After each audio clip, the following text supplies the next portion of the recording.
Kepala di ujung lorong. Pernah tidak dalam hidup kalian mentabuhkan sesuatu kegiatan yang buat kalian trauma waktu kalian masih kecil? Seperti saya dan kisah itu yang seolah menyisakan rasa takut sampai sekarang. Awal kejadiannya, saya masih sekitaran usia 9 tahun. Waktu itu kami sekeluarga masih tinggal di daerah, boleh dibilang daerah itu masih sepi. Tidak seperti sekarang yang sudah banyak perumahan di mana-mana. Kebetulan ibu saya berstatus guru dan masih aktif, dan kami tinggal di perumahan guru. Sedikit cerita mengenai perumahan itu, jumlahnya mungkin berkisar 50-an rumah. Dan perumahan guru itu hanya dihuni sekitar 10 kepala keluarga, dan tinggalnya pun ngacak, tidak bersebelahan. Kebayangkan sepinya kalau malam, dan penerangan di sana hanya lampu neon, dan itu hanya satu terpasang di setiap teras rumah yang berpenghuni. Berarti untuk 40-an rumah yang kosong sama sekali tidak ada penerangan. Dan jarak antara rumah satu dengan lainnya dipisahkan lorong kecil untuk jalan menuju gang rumah yang ada di belakang. Dan bagian belakang rumah kami itu dipisahkan lagi.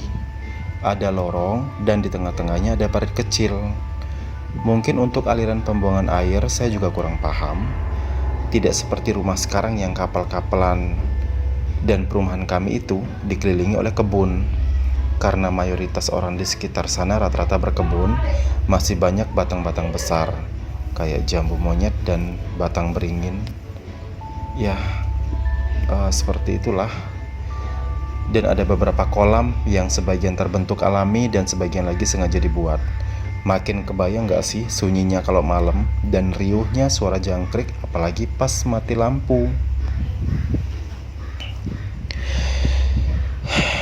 Nah, kejadian itu bermula ketika saya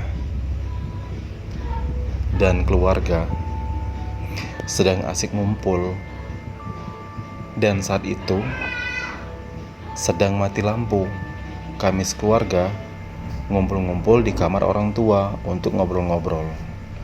Sedikit gambaran, di kamar orang tua saya itu ada sebuah jendela yang menghadap ke belakang rumah.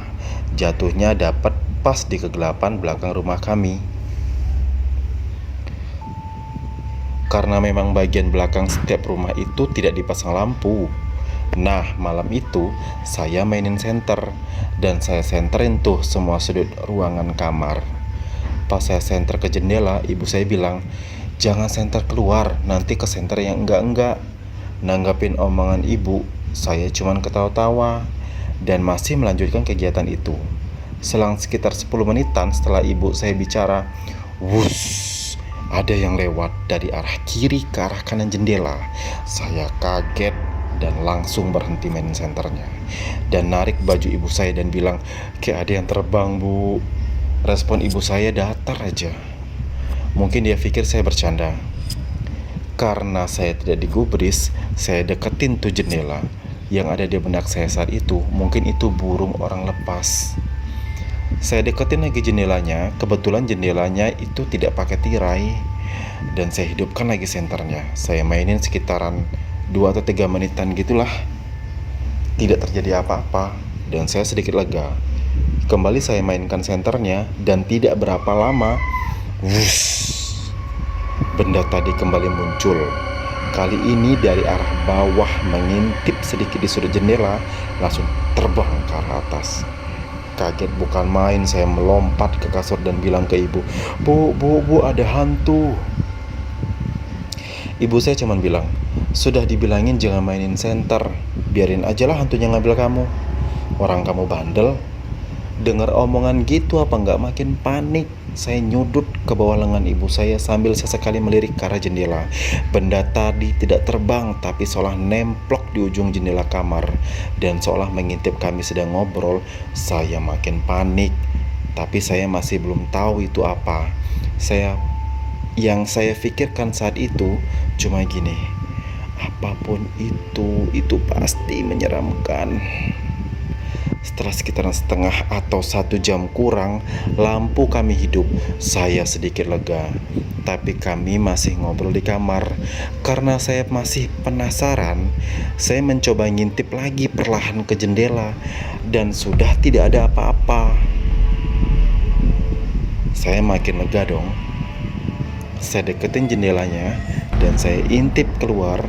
Kali ini tidak pakai senter, karena dalam pikiran saya, senterlah pemicu benda asing itu muncul.